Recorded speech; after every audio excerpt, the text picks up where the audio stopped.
पैगंबर मुनाफिकों यानी दो रुखे लोगों को बिशारत सुना दो कि उनके लिए दुख देने वाला अजाब तैयार है।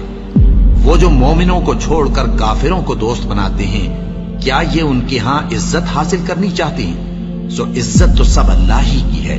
और अल्लाह ने तुम मोमिनों पर अपनी किताब में ये हुक्म नाजिल फरमाया है कि जब तुम कहीं सुनो कि अल्लाह की आयतों से इनकार हो रहा है और उनकी हंसी उड़ाई जा रही है, तो जब तक वो लोग और बातें न करने लगे उनके पास मत बैठो, वरना तुम भी उन्हीं जैसे शुमार होगे।